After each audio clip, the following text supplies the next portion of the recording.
Hey everyone, welcome back. Now, Proton is a VPN I always recommend for people looking for a free option. It's got a solid no logs policy and pretty much all the essential features you'd want in a VPN, like the kill switch. That said, it also has a paid version. So I decided to make today's video all about Proton, where I go through everything it has to offer and help you figure out whether or not it's worth upgrading to the premium version of ProtonVPN. All right, so kicking things off, Proton has more than 12,000 servers in 117 countries with the premium version. Having such a large country count gives you access to a lot more content globally, especially when it comes to streaming services. Now, if you want to know about the speeds of the server you're connected to, you've got this bar right here at the bottom, which is going to tell you how much the download and upload speeds are while connected to the server. Right above it, there's this interactive map, which I have to say, as someone who's not really a fan of VPN maps, this one is actually pretty good. You can move around the map smoothly by clicking and dragging. And one thing I really appreciate is that you have to hover over the country name, then click to connect instead of just clicking once on the pin. That was one of my issues with Nord's map. I kept connecting to servers I didn't want because I accidentally clicked on a pin while dragging. So yeah, this map is incredibly smooth and it makes it much easier to connect to servers. Next to the country list, you'll find a tab called Profiles, where you can create different presets based on your activity. In these presets, you can choose the type of server, give the preset a name and color, set the protocol it uses, and choose which country or server to connect to. For example, I can have a profile for streaming Japanese Netflix shows, another for gaming, one for work, and whatever other activities I use a VPN for. This really adds to ease of use and makes things a lot more efficient, especially if you use VPNs a lot for different things throughout the day.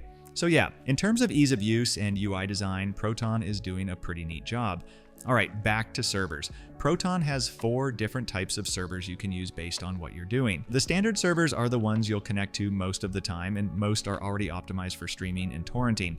Secure core servers are both double VPN and obfuscated servers mixed into one. These are super important if you live in surveillance-heavy countries where connections are more restricted. You see, even though VPNs are great for accessing the internet anonymously, it's not a 100% guarantee that you'll be completely anonymous all the time. As Proton explains in their Secure Core article, VPN servers, no matter the provider, can still be snooped on by someone on the same network. They can sort of mix and match your ongoing traffic and encrypted traffic to figure out what you're doing online.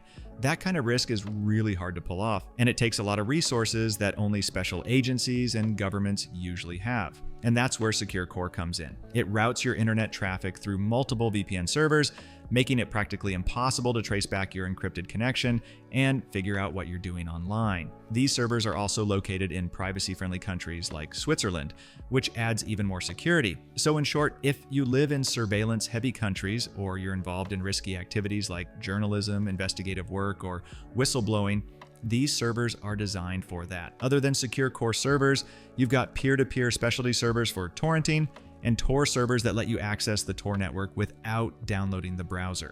All right, moving on to features, we've got port forwarding, which is pretty rare in VPNs these days. What it does is let you open specific ports on your connection, which can be really useful for torrenting, gaming, or hosting a server. Basically, it allows certain types of incoming traffic to bypass the NAT firewall, improving connectivity and speed for apps that need it. For example, if you're using a torrent client, turning on port forwarding helps you get more peer connections and better download speeds. It's especially useful if you're behind a strict NAT or want to run services that need direct access to your device. Speaking of NAT, if you go to Settings, then Connections, you'll see an option called Moderate NAT Type. If you're not familiar, NAT type affects how easily your device can connect to others in online multiplayer games, and it plays a big role in matchmaking and overall connection quality. There are 3 types. Type 1 is open, Type 2 is moderate, and Type 3 is strict. Type 1 gives you the smoothest experience with the most direct connections, but it's tough to get since it requires 0 firewall restrictions, which isn't ideal. That's where moderate NAT type comes in. If you're gaming with ProtonVPN and notice you're stuck with a strict NAT, enabling this option can bump it up to Type 2, which is much better for gaming. Just toggle it on and you'll have a much more gaming-friendly setup. Better than what most VPNs offer. Now at the top of the Connections tab, you'll see the protocol selection. You've got Smart, which is basically automatic, Wireguard, and OpenVPN. I recommend keeping it on Smart since it picks the best protocol based on your traffic and server. But if you really want the fastest connection, go with Wireguard. It's the top performer. Moving on to other features, there's the kill switch, which is one of the most important features in a VPN. It automatically severs your internet connection if you disconnect from the VPN server. That way your activity doesn't leak over to your ISP or government. Always keep this on. You never know when your connection might drop. What makes Proton special is their advanced kill switch. It prevents you from connecting to the internet at all unless you're connected to a VPN server. That includes when your device boots up or if you manually disconnect. It's a great option for anyone who only accesses the internet with a VPN on. Another feature is split tunneling.